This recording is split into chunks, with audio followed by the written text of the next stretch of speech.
안녕하세요. 오늘은 객체 지향의 두 번째 개념으로 상속에 관해서 알아보겠습니다. 먼저 다음 도표를 통해 지난 시간에 배웠던 클래스의 선언과 객체를 만드는 법에 대해서 한번 복습을 해보겠습니다. 이제 우리가 프로그램을 만드는데 다음 객체가 필요하다고 한번 가정해 보겠습니다. 이 객체는 사람인데 person이라는 객체인데 그 안에 age와 name, 즉 나이와 이름을 성질로 가지고 있고, 그리고 say hi라는 기능을 할 수 있는 객체를 선언을 하기 위해서 먼저 이렇게 아, 해당되는 성질과 기능을 가진 클래스를 선언을 해주도록 하겠습니다.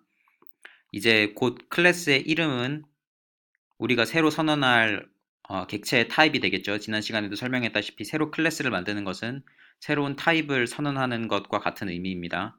그래서 이렇게 클래스를 작성하고 난 후에 프로그램의 메인 메소드로 와서 이제 객체를 보관할 variable을 먼저 선언해 주도록 하겠습니다. 변수는 person 타입이고 이름은 p, 그리고 그 만들어진 변수 variable 안에다가 새로 만들어진 오브젝트를 만들어서 넣어주도록 하겠습니다. 새로 오브젝트를 만들 때는 new라는 키워드를 쓴다고 지난 시간에 말씀을 드렸습니다.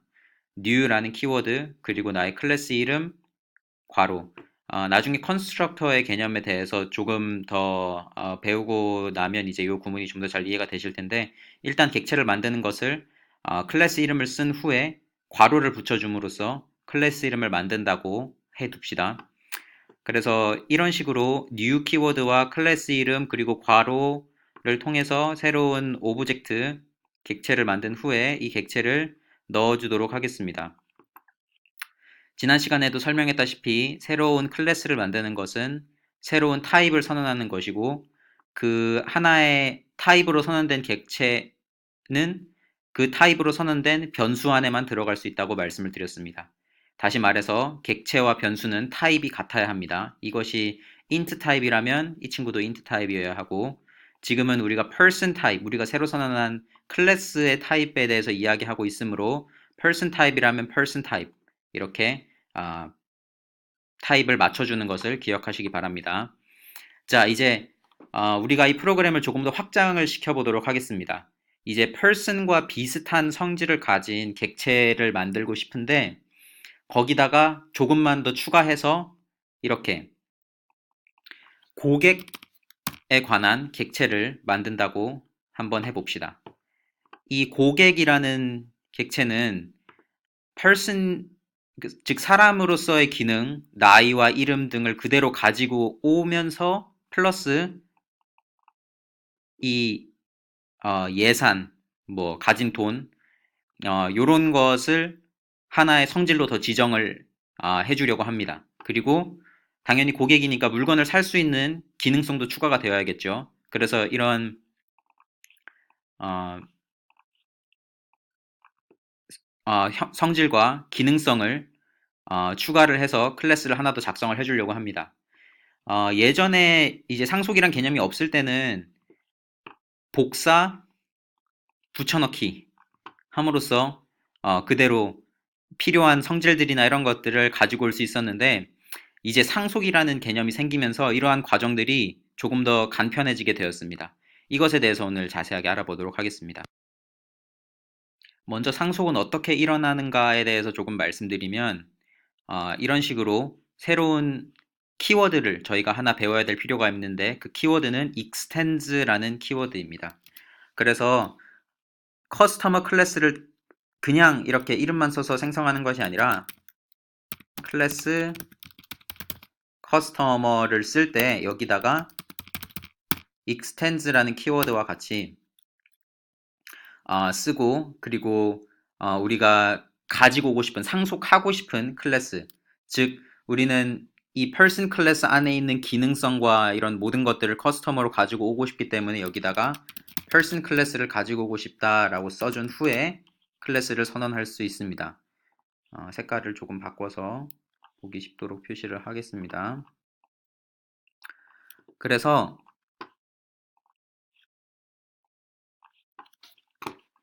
이렇게 클래스를 선언하는 것이 아니라 사실은 클래스를 이렇게 선언하여야 하는 것입니다.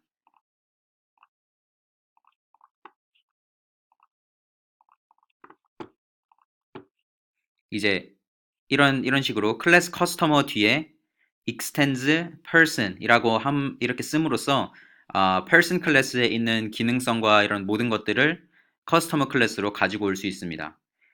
그렇다면 상속에 대한 정의는 무엇인지 한번 간단하게 알아보도록 하겠습니다. 상속을 한마디로 설명하자면 부모가 가지고 있으면 자녀도 가지고 있다. 조금 더 자세하게 이야기하자면은 부모가 가지고 있으면 비록 보이지 않더라도 자녀도 가지고 있다 라고 이야기할 수 있겠습니다. 지금 보시는 예제에서는 커스터머 클래스가 person 클래스를 상속하고 있는데 비록 커스터머 클래스 안에서 person 클래스가 가진 age라던가 name이라는 값은 커스터머 클래스 안에서는 보이진 않지만 커스터머 클래스도 가지고 있는 것입니다. 그래서 이렇게 새로 만들어진 커스터머 오브젝트 C에 대해서 버짓을 가져오도록 쓰면 커스터머 오브젝트가 가지고 있는 버짓이 보이게 되겠죠. 커스터머의 나이를 보여달라고 하면 이 또한 마찬가지로 작동이 가능합니다. 왜냐하면 이 age라는 프로퍼티는 커스터머 안에서는 보이지 않지만 그 부모인 person 클래스가 가지고 있으므로 커스터머 클래스도 가지고 있다라고 할 수 있습니다. 그래서 상속은 부모가 가지고 있으면 자녀도 가지고 있다 라는 말로 설명할 수 있겠습니다. 비록 자녀가 부모의 형질을 그대로 가져온다고 하더라도 부모가 물려주지 않을 수 있는 형질이 있습니다. 그 말인즉슨 부모에게 프라이버시가 존재한다는 겁니다. 부모의 프라이버시는 어떤 것을 의미하냐면 부모가 가지고 있는 private property.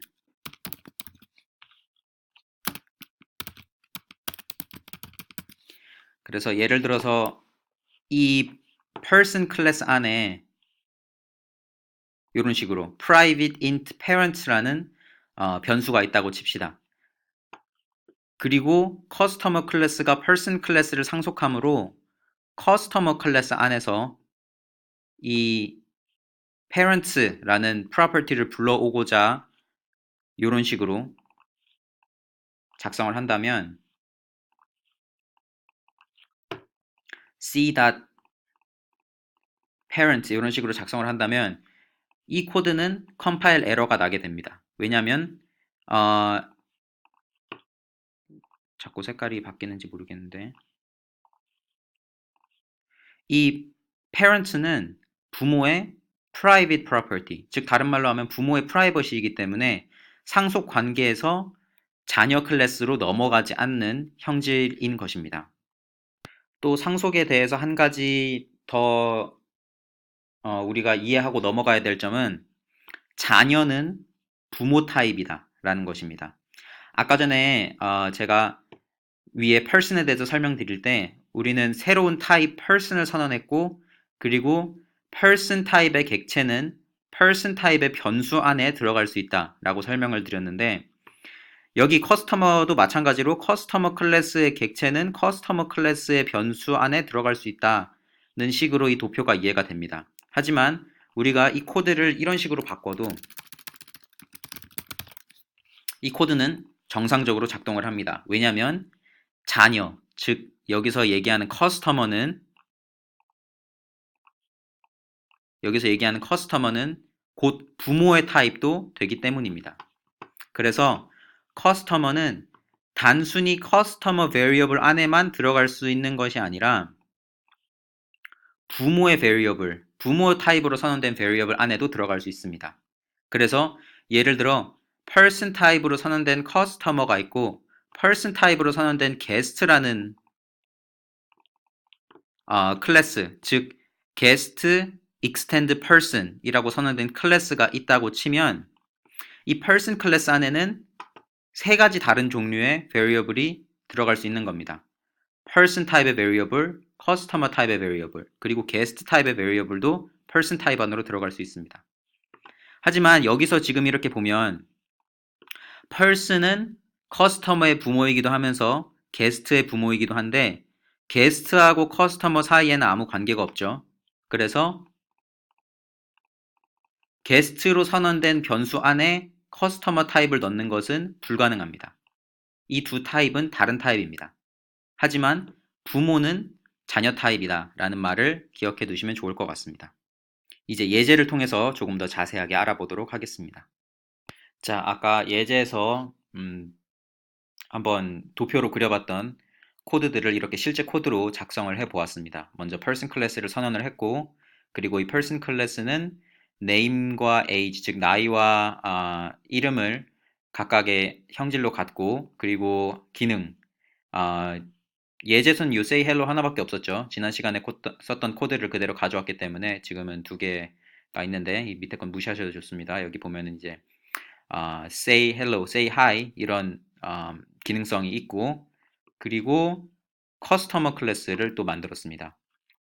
이 커스터머 클래스는 예제에서도 설명했다시피 이 person이 가지고 있는 어떤 형질과 기능을 그대로 물려받으면서 고유의 기능을 가진 객체를 만들고 싶을 때 extend 키워드를 써서 부모를 지정해 줄 수 있다고 했습니다. 그래서 이제 상속에서 흔히 나오는 말이 부모 클래스, 자녀 클래스, 혹은 슈퍼 클래스, 서브 클래스 이런 말이 많이 나오는데 이 커스터머 클래스는 person의 자녀이고, 또 다른 말로 하면 이 커스터머는 person의 서브라고 할 수 있습니다. 반대로 person은 부모 클래스이면서 슈퍼 클래스가 되겠죠. 한 가지 주의해야 할 점은 자녀는 부모가 누군지 분명하게 정의를 하고 있어요. 그렇지만 부모는 자기가 어떤 자녀를 가졌는지 모릅니다.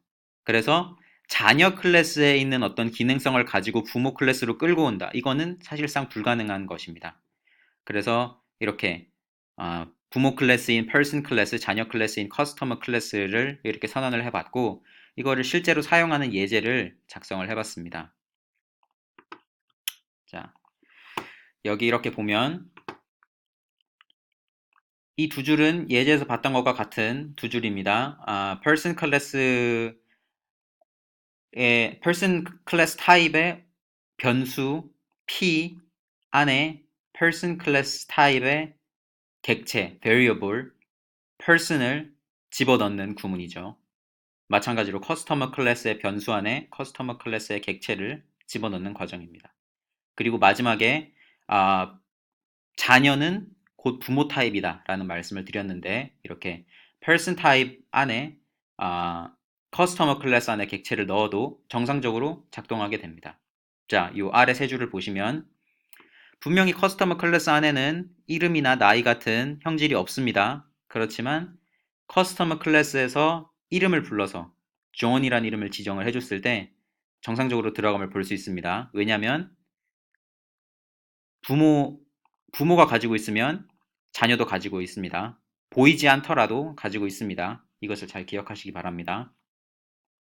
그리고 물론 이제 커스터머 클래스가 가지고 있는 고유의 값인 버짓도 잘 지정됨을 볼 수 있습니다. 그리고 커스터머 2에도 이렇게 이름을 지정을 해주겠습니다. 왜냐하면 이 커스터머 2 같은 경우는 person 타입으로 선언이 되었지만 사실상 안에 들어있는 객체는 커스터머이기 때문에 커스터머인 것처럼 동작을 합니다.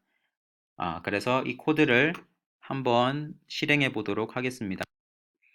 자, 결과는 정상적으로 잘 프린트가 되었고, 커스터머가 자기의 이름을 말하는 것, 이것은 person 클래스 안에 선언되어 있는 기능성인데 이 기능성을 잘 상속했음을 볼 수 있고, 그리고 마찬가지로 커스터머 안에 있는 기능성도 가지고 옴을 볼 수 있습니다. 마치기 전에 한 가지만 빠르게 설명하고 넘어가면, 자녀는 한 명의 부모만 가질 수 있습니다. 이것을 보고 단일 상속의 개념이라 그러는데, 자바에는 다중 상속의 개념도 존재를 합니다. 그렇지만 그것은 나중에 인터페이스를 배울 때 조금 더 알아보도록 하겠습니다. 오늘 예제 시간이 조금 모자라서 조금 서두르는 경향이 있는데, 다음 시간에 다형성에 대해서 배울 때 조금 더 자세하게 알아보도록 하겠습니다. 감사합니다.